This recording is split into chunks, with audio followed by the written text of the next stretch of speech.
Et aujourd'hui, nous allons donc commencer notre cours sur Ézéchiel, la quatrième partie de ce cours de Noé au trône. Donc j'espère que vous allez tous très bien, que vous avez passé une bonne semaine, tout du moins, un bon week-end. Nous allons donc commencer maintenant et nous allons redire quelques mots sur ce que j'avais dit la fois précédente et nous allons enchaîner. Donc, j'avais parlé du trône de Dieu qui, au jour de Shavuot, était descendu sur les 120 dans la chambre haute. Je vous avais beaucoup insisté, je continuerai d'insister énormément sur le fait que ce qu'on appelle « il vous baptisera du Saint-Esprit », et le texte nous dit même « il vous baptisera d'esprit et de feu ». C'est bien au-delà de ce qu'on imagine. Et aujourd'hui, je voudrais vous montrer quelque chose de très surprenant concernant justement le chapitre 10, 1 et 10 d'Ézéchiel, avec un autre récit qui est dans la Bible, dans l'Ancien Testament, et que lui aussi va nous faire comprendre vraiment ce qui s'est passé avec le prophète Élie. Donc nous allons pas lire tout le texte ensemble, mais peut-être vous l'avez lu chez vous, enfin je l'espère que vous l'avez lu chez vous, le chapitre 1 en entier et le chapitre 10, j'espère que vous l'avez fait, et puis on va le commenter. Mais nous allons quand même prendre le début. Et vous allez voir qu'il y a des choses très surprenantes qui ne sont pas traduites en français parce qu'elles sont intraduisibles, absolument impossibles à traduire. Parfois, des gens m'écrivent, me disent « Oui, mais on a fait volontairement des mauvaises traductions pour nous tromper. » Je dis non. Même si parfois il y a quelques traductions un peu, entre guillemets, un peu louches, mais un peu bizarres, certainement volontairement fait pour appuyer une doctrine qui aurait été une erreur, mais dans la majorité des cas, je pense que si je devais faire une traduction de la Bible, me consacrer qu'à une traduction de la Torah ou de la Bible, je pense que je ne serais pas meilleur que les autres parce que à certains moments, c'est impossible de traduire le texte. On ne peut que l'interpréter parce que les mots sont trop surprenants et intraduisible véritablement, on est obligé de le traduire et puis à la limite de l'expliquer. Et nous allons voir aujourd'hui quelque chose de très surprenant concernant les roues, puisque le texte aujourd'hui que je voulais développer, c'était les roues et le feu qu'il y a dans les roues et également ce tourbillon que l'on trouve également dans ce texte. Donc, nous allons reprendre simplement le début du chapitre 1 que nous avions lu, et puis le chapitre 10 en partie, et nous allons ensemble essayer d'expliquer de quoi il s'agit. Je rappelle que c'est très important de se rappeler que lorsque l'on lit des textes comme ceux-ci, on a l'impression qu'on est dans des textes mais complètement mythologiques. On a l'impression d'être dans des choses absolument pas possibles.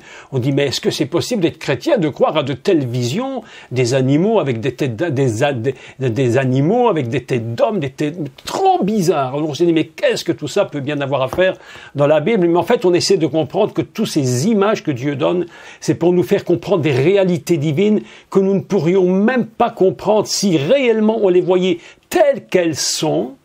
On ne pourrait même pas comprendre quoi que ce soit.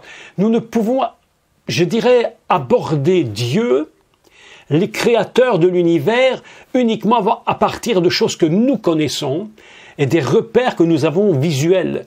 Mais si nous devions voir Dieu tel qu'il est, je ne sais même pas si on pourrait le reconnaître. C'est quelque chose qui nous dépasse complètement. C'est incroyable.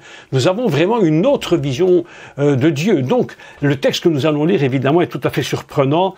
Et puis, je vais vous expliquer un peu les différents mots qui concernent ce texte. Nous allons reprendre juste le début. Donc, du chapitre 1 et 2 du livre d'Ézéchiel et au verset 4. Nous lisons juste le début. Et le reste, je vais le commenter par la suite. Donc, je reprends la lecture de la fois passée, mais il faut la reprendre. Je regardais, et voici, il vint du septentrion, c'est-à-dire du nord. Il vint du septentrion, un vent impétueux. Nous allons bien retenir ce texte, un vent impétueux, parce que ce texte est très très très intéressant au niveau des mots utilisés. Une grosse nuée, donc nous nous souvenons tous que la nuée représente toujours la gloire de Dieu, et que cette nuée va apparaître de nombreuses fois dans la Bible, au moment où le tabernacle va être construit, au moment où le peuple d'Israël va sortir d'Égypte, où il sera conduit dans le désert, la nuée va constamment l'accompagner, c'est-à-dire la gloire de Dieu l'accompagne constamment. À d'autres moments, la gloire est manifestée par une colonne de feu la nuit, donc c'est très important. Et donc une grosse nuée et une gerbe de feu. Vous vous souvenez tous, évidemment, que ce texte est en relation directe avec le jour de Shavuot à Jérusalem, lorsqu'il y a eu un vent impétueux et qu'il y a eu du feu, et que le feu est apparu à chacun d'eux et s'est posé sur chacun d'eux. Et que ce feu donc répandait de tous côtés une lumière éclatante, au centre de laquelle brillait comme un météorite électrique. Voilà une traduction absolument impossible à faire. Si vous écrivez ça dans la Torah, mais plus personne va dire, mais on va nous dire, mais qu'est-ce qu'il nous raconte pour une espèce d'histoire pas possible. Mais réellement, c'est le texte, si on le traduit réellement, c'est une météore avec des arcs électriques absolument inimaginables. Je ne sais pas si vous pouvez vous imaginer, je ne sais pas si certains d'entre vous, vous êtes déjà fait électrocuter, mais ne fût-ce qu'un petit peu, un tout petit peu, ah là là, je vous dis, ce qui se passe là-haut, ce n'est même pas comparable. C'est quelque chose qui nous tuerait sur le coup. Et qui brillait ici comme de l'airain, mais en réalité comme une météore électrique, sortant du milieu du feu. Alors vous voyez un peu, le texte est absolument extraordinaire.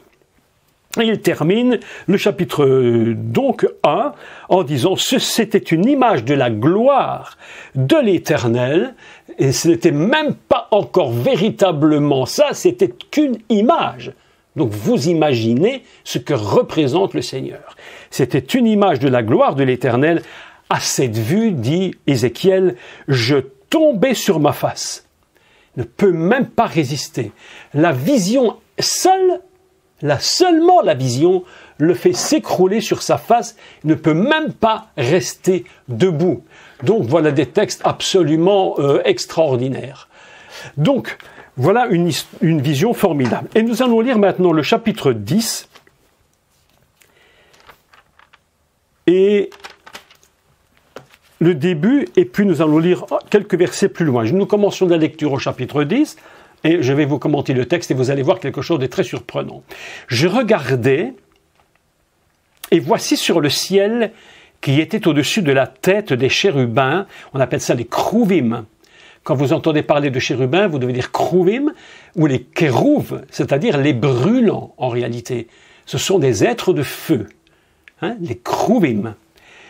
Il y avait comme une pierre de saphir, on voyait au-dessus d'eux quelque chose de semblable à une forme de trône, et l'Éternel dit à l'homme vêtu de lin, va entre les roues. Écoutez bien tous les mots que je vais expliquer maintenant, parce que là on va comprendre quelque chose. Va entre les roues.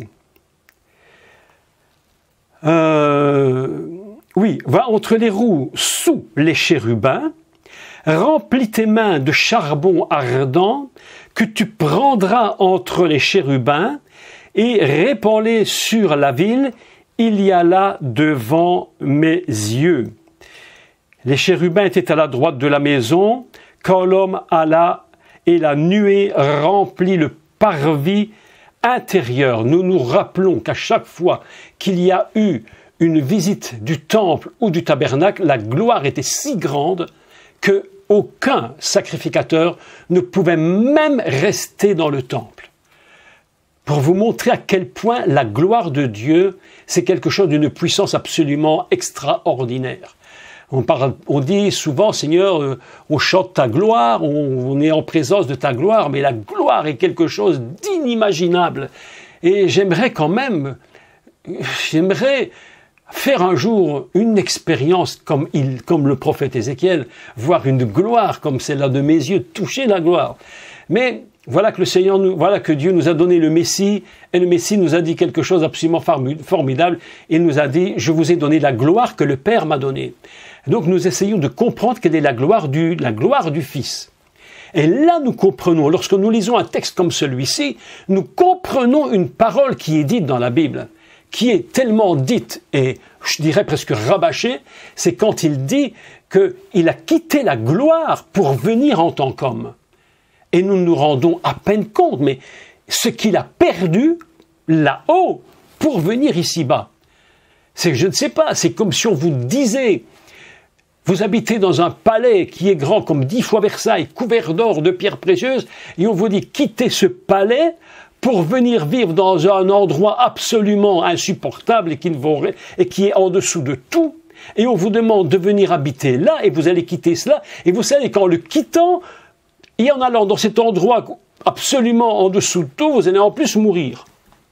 Je vous dis que je ne sais pas si tout le monde serait capable de le faire, mais la gloire d'en haut est tellement grande que nous comprenons toute la force du Messie lorsqu'il quitte la gloire du Père pour venir sur cette terre.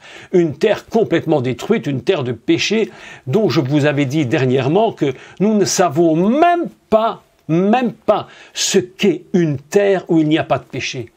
Nous sommes nés dans un monde où le péché environne complètement la terre. La terre entière est absorbée par le péché et nous sommes nés dans un monde comme celui-là et Dieu veut nous sortir de ce monde pour nous ramener avec lui dans la gloire céleste, quelque chose d'incroyable. Et c'est là que Paul disait, ils ont été privés de la gloire. Mais Dieu dit, je ne veux pas que vous soyez privés définitivement. Je veux vous ramener dans la gloire d'en haut. C'est ça le secret. Un texte comme celui-ci est absolument extraordinaire. Donc, nous lisons à partir du verset 9. Maintenant, nous allons lire quelques versets, pas tout, pas c'est trop long. Donc, vous pouvez les relire chez vous et puis les méditer. Je regardais et voici, il y avait 4 roues près des chérubins. Une roue près de chaque chérubin. Et ces roues avaient l'aspect d'une pierre de chrysolite. À leur aspect, toutes les 4 avaient la même forme. Chaque roue paraissait, écoutez bien ici, c'est intéressant, chaque roue paraissait être au milieu d'une autre roue. Je vais vous expliquer bien ce qui est écrit en français. Vous avez vu qu'en français, il n'y a aucune différence. Mais aucune différence. On parle d'une roue dans une roue. Mais lorsque l'on lit le texte hébreu, il ne s'agit plus d'une roue dans une roue, même si on peut le traduire comme ça. Et je vais vous donner les traductions. En cheminant, écoutez le texte, en cheminant, elles allaient de leurs 4 côtés. Alors déjà là, c'est surprenant parce que chaque roue va de son côté, mais en fait, elles vont toutes dans le même sens. Donc on se rend bien compte que les 4 roues ne sont en vérité qu'une seule et même unité. Donc nous continuons, et elles ne se tournaient point dans leur marche, mais elles allaient dans la direction de la tête. D'accord? Elles vont donc dans la direction qui leur est imposée par la tête. Sans se tourner dans leur marche, tout le corps des chérubins, leur dos, leurs mains et leurs ailes étaient remplis d'yeux, aussi bien que les roues tout autour. Les 4 roues, il précise. Je vous avais dit la fois passée que les 4 roues et les 4 chérubins étaient une seule et même unité, que l'ensemble formait une sorte de carré, mais en réalité, une chose surprenante, c'est quand il y a des roues, en général, on a la première chose qu'on voit, si vous voyez quelque chose qui se déplace de 4 roues, ben, vous n'êtes pas idiot, vous dites c'est une voiture, c'est un moyen de transport, évidemment. Donc, quelque chose ici est très intéressant au niveau des 4 roues. Et vous allez voir un texte dans le livre des rois, où justement il est question d'un objet qui est un char, et qui est dans la gloire et dans le feu. J'entendis qu'on appelait les roues tourbillons. Tourbillon, soulignez bien le mot tourbillon, parce que la traduction hébraïque est absolument étrange, bizarre. Donc, vous allez souligner ce petit mot tourbillon et je vais vous donner son explication. Chacun avait 4 faces. La face du premier est une face de chérubin, la face du second une face d'homme, la troisième face un lion et la 4e un aigle. Et les chérubins s'élevèrent, c'étaient les animaux que j'avais vus près du fleuve du Kébar. Quand les chérubins marchaient, les roues cheminaient à côté d'eux, et quand les chérubins déployaient leurs ailes pour s'élever de la terre, les roues aussi ne se détournaient point. Quand ils s'arrêtaient, elles s'arrêtaient, et quand ils s'élevaient, elles s'élevaient avec eux, car l'esprit des animaux était dans les roues. On n'oublie pas ce texte, car l'esprit des animaux était dans les roues. Ce que les chérubins font, la roue le fait. D'accord ? Nous allons donc arrêter la lecture ici, et je voudrais donc vous parler des roues. Et la première chose que je voudrais vous dire dans ce texte, et je vais vous montrer à quel endroit ce se trouve, il y a deux mots utilisés pour les roues. Le texte nous dit que les roues, premièrement, elles étaient gigantesques. Le texte est surprenant parce que si nous lisons le texte tel qu'il est, il dit qu'il y avait une roue, il précise bien une roue, qui était posée sur la terre. Si vous relisez tout le texte, je ne vais pas tout relire, mais il y a une roue qui était posée sur la terre, elle était gigantesque. Puis il va préciser que les 4 roues étaient remplies de l'esprit des animaux. Donc voilà quelque chose d'absolument incroyable. Ces roues, le prophète nous fait comprendre qu'elles sont en train de tourner constamment et elles ne s'arrêtent pas de tourner. Alors, il dit une chose surprenante. Il dit que les roues semblaient être une roue dans une roue. Elles étaient l'une dans l'autre. Et là, les deux mots hébreux ne sont plus le mot roue strictement, mais à 2 mots différents qui ont été choisis. Le premier pour parler de la roue extérieure, si vous voulez la roue extérieure, on appelle ça ophan. Ophan, c'est une roue. Ophanim, les roues. Écoutez bien les mots, parce que quand je vais vous dire le mot suivant, je crois que ça va faire tilt à tous ceux qui ont eu l'occasion d'écouter les cours que j'avais donnés sur Élie le prophète. On appelle ça ophan. C'est la roue gigantesque. Ils ont traduit, les rabbins ont traduit, certaines traductions rabbiniques, parce que certaines traductions rabbiniques sont différentes l'une de l'autre. Mais ici, on va donc parler d'une roue gigantesque, et dans ces roues, et en dessous des roues, elles sont remplies d'yeux à l'intérieur, à l'extérieur. Les chérubins sont remplis d'yeux à l'extérieur, à l'intérieur. Tout fonctionne et tout marche ensemble. Et tout avance et tout avance. Et ici, le texte nous précise, elles avançaient dans leur marche en direction de la tête. C'est-à-dire qu'il y a une seule et unique direction. La première chose que nous allons comprendre par les roues, c'est un peu ce que certains essayent toujours d'inventer, d'ailleurs aujourd'hui, ce qu'on appelle ici sur Terre, dans un langage très terrestre, le mouvement perpétuel. Vous avez entendu parler des gens qui essayent de faire le mouvement perpétuel? J'avais regardé, il y a des années de ça, une émission où quelqu'un avait cru trouver le mouvement perpétuel. Il ne se reproduit que par lui-même. Il n'a besoin d'aucune énergie, sinon que sa propre énergie, pour toujours se reproduire et continuer dans sa marche. Mais à un moment donné, ici-bas, le mouvement perpétuel n'est pas possible. Le système s'arrête. Mais voilà que la Bible nous enseigne que dans la vision d'Ézéchiel, il se rend compte du système, ce sont des roues, et ces roues ophanim sont complètement en train de tourner. Elles sont gigantesques. Il y a une roue qui est posée sur terre. Les 4 roues tournent en même temps. Les chérubins avancent tous en même temps. Lorsqu'ils déploient les ailes, il y a un bruit absolument inimaginable qui se produit et tout avance sans jamais s'arrêter.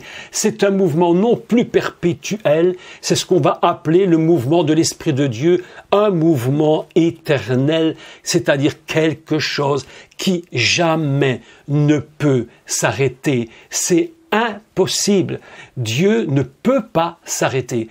Quand la tête a décidé, nous allons dans le sens de la tête. C'est pourquoi l'Esprit de Dieu nous pousse toujours, nous, ses enfants, qui avons cru dans le Messie, qui avons reçu une part de l'Esprit, de ne jamais nous arrêter, de ne fonctionner qu'avec la tête en haut, et nous avançons dans ce qu'il nous dit. C'est pourquoi Dieu n'aime pas quand il voit ses enfants qui se découragent et qui s'arrêtent. Parce que le mouvement de l'Esprit de Dieu, c'est un mouvement éternel. Mais voilà que quelque chose est très surprenant, c'est au chapitre 10, au verset 13, si je ne me trompe, il dit, je cherche le 13, j'entendis qu'on appelait les roues tourbillons. Comment dit-on cela? En fait, on va parler, il y a le deuxième mot pour roue. Écoutez bien le mot, c'est le mot galgal. Galgal. L'extérieur, c'est ophan, l'intérieur, galgal. Et ça nous rappelle un récit immédiatement. Galgal, je vous donne la traduction. Galgal, on peut le traduire évidemment par roue, on peut le traduire par tourbillon, on peut le traduire par une atmosphère, on peut le traduire par une sphère, quelque chose qui roule. Autrement dit, dans la roue extérieure se trouve à l'intérieur quelque chose qui ne cesse de tourner, qu'on appelle une roue, mais qui en réalité est un tourbillon. Et nous avons maintenant une idée très intéressante qui nous rappelle un texte que je vous avais enseigné il y a déjà peut-être 1 an et demi, 2 ans, peut-être plus, et nous allons le lire dans le livre des rois. Et c'est au chapitre 1, au chapitre 2.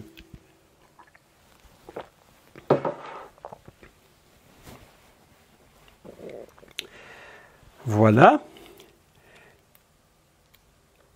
Lorsque, je vous laisse prendre votre Bible, que vous ayez le temps de prendre votre Bible, chapitre 2 du 2e livre des rois, 2 Rois chapitre 2, verset 1.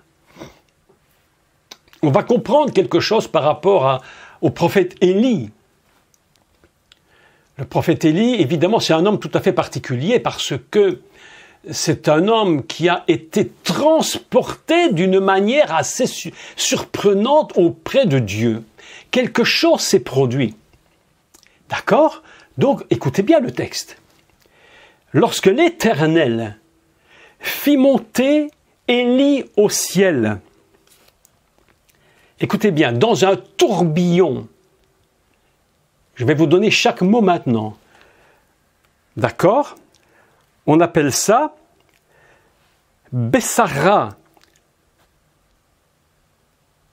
Hachamim. Bessara Hachamim, dans un tourbillon céleste.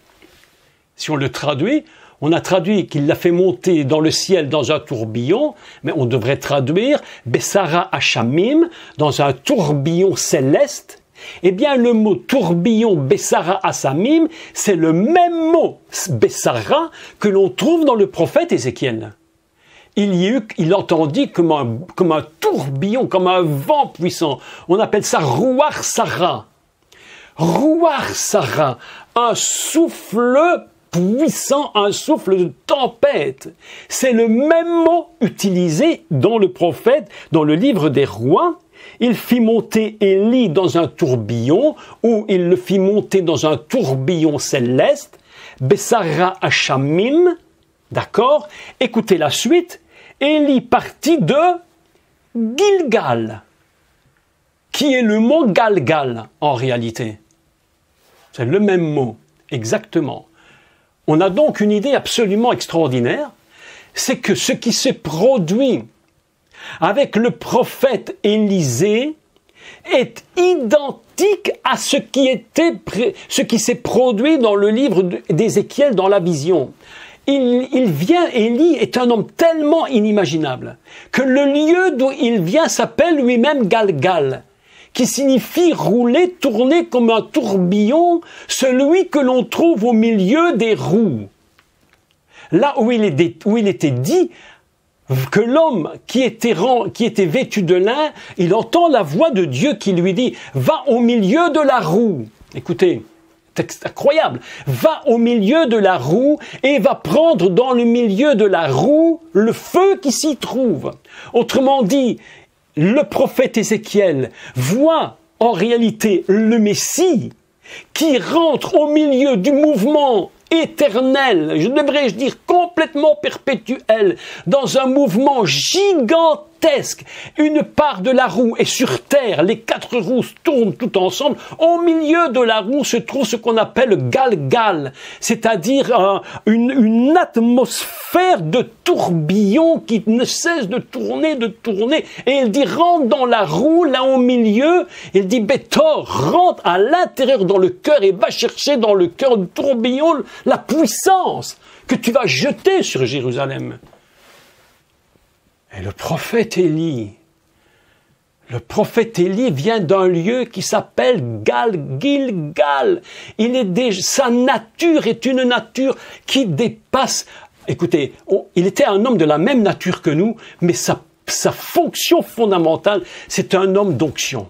C'est un homme de gloire, un homme qui est capable d'aller dans le centre même de Dieu pour puiser la force dont il a besoin pour le ministère. Et là, mes amis, on est en train de comprendre un texte vraiment compliqué.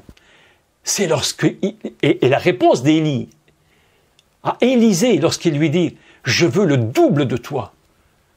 Ah, mes amis, si on aurait la moitié, je serais déjà très content. Et la Bible nous dit que Élie était un homme de la même nature que nous. Mais voilà que son lieu d'où il vient, c'est Gilgal, le lieu où il y a un tourbillon de gloire. Il est pris dans ce tourbillon et il dit, et c'est parce qu'il est dans le tourbillon de gloire absolument inimaginable que il est écrit plus loin il fit monter Élie, donc ce qu'on appelle Bessara Hashamaim, exactement le même mot qui est écrit dans Ézéchiel chapitre 1, lorsqu'il est dit au chapitre 1, il vint du septentrion un Ruach Sarah. Exactement le même mot. Un souffle, un vent de puissance. C'est parce qu'Élie vient de Gilgal qu'il est en même temps entraîné dans un tourbillon de gloire. Et ce qui est absolument formidable, quand vous lisez le premier chapitre, le deuxième chapitre, le premier verset du livre des rois, ce premier verset, en réalité, c'est la concentration de tout ce qui va se produire après. C'est comme si c'était dans un livre, il y a le livre, et il y a la préface. La préface du livre. Et la préface, vous connaissez ce qu'une préface. Puis commence le chapitre et l'histoire elle-même. Eh bien, le début, c'est « Lorsqu'Éternel fit monter Élie au ciel dans un Sarah Hashamaim, Élie partait de Gilgal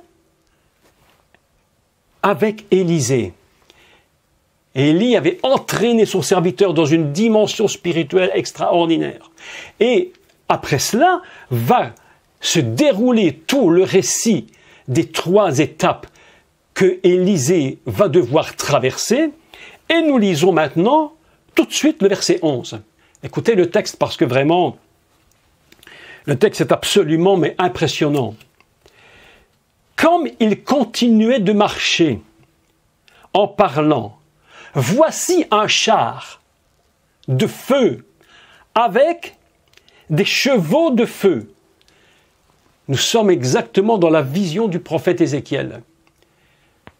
4 roues qui tournent, complètement enflammées. Lorsque Élie est monté au ciel, je suis convaincu que c'est le trône de Dieu, c'est la gloire du Messie qui est descendue. Elle a séparé. Elle dit, elle sépara Élie, Élisée, la gloire est descendue, le niveau absolument inimaginable, gigantesque des roues, comme un char. D'ailleurs, Élisée va crier, char d'Israël, chars d'Israël. Ils voient quelque chose qui passe, qui les sépare. Et la Bible nous dit que Élie monta dans la nuée. Et nous avons tous compris que la nuée, cette tempête de l'Esprit de Dieu absolument impressionnante. Mes amis, je crois que l'idée qu'on en a, vous savez, il y a quelques images qui avaient été faites il y a quelques années sur Élie, et vous voyez Élie qui monte dans un char tiré par 2 chevaux, là, et puis il est dans le char, et puis il jette son manteau. Alors tout ça c'est très très beau, mais c'est des images, mais ça n'a rien du tout à voir, on n'est plus du tout dans cette idée. La Bible ne nous dit même pas qu'il est monté dans le char, elle dit qu'il est monté dans la nuée. Mais voilà que le char les sépare, la puissance des roues, le chemin avance, la puissance de Dieu avance. Il est impossible de l'arrêter. Ce que les roues nous apprennent, c'est qu'à l'intérieur de ces roues, il y a de la puissance et de la gloire. Et tant que nous marchons, nous fonctionnons dans la gloire. Le jour où nous allons nous arrêter, eh bien, c'est terminé pour nous. Et c'est pourquoi le problème d'Israël, c'est lorsqu'ils se sont détournés de Dieu. Ils ont perdu la gloire.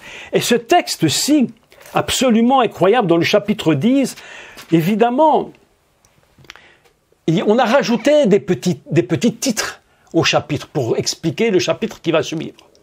Et le titre qui est écrit, je ne sais pas dans votre Bible, mais chez moi, c'est « La gloire de Dieu quitte le temple ». Donc, vous imaginez que lorsque l'homme de Dieu, lorsque les enfants de Dieu ne sont plus en connexion avec le Seigneur, et que cette gloire immense quitte le temple, et par 3 fois, cette immense gloire va quitter, elle va rouler. La première fois, elle va sortir, elle se placer à la porte du temple.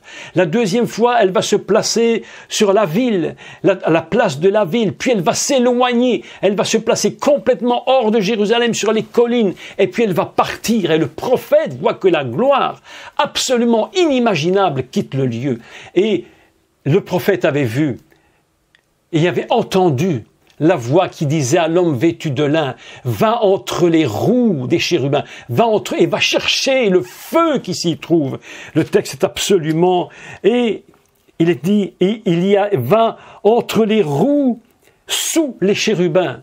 Entre les roues, vous voyez, écoutez tous les mots, sont étranges, hein, entre les roues, sous les chérubins, alors qu'en réalité le texte nous dit que les roues sont à côté, mais en réalité elles sont en dessous, donc on ne peut même plus imaginer une telle vision. On essaye de la décrire, de la dessiner, mais il y a quelque chose qui nous échappe complètement.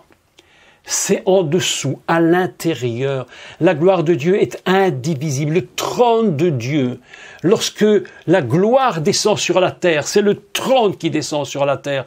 Et la puissance de Dieu est tellement grande. À l'intérieur de ces trous, à l'intérieur des chérubins, à l'intérieur du feu, mes amis, c'est le lieu de la gloire, c'est le lieu de la vie. C'est là que la vie de Dieu est manifestée dans sa réalité. La vie est au milieu des roues. La vie ne s'arrête jamais parce que ces roues nous parlent d'une chose, elles nous parlent d'un chemin qui est éternel et que nous ne pourrons jamais arrêter. Impossible.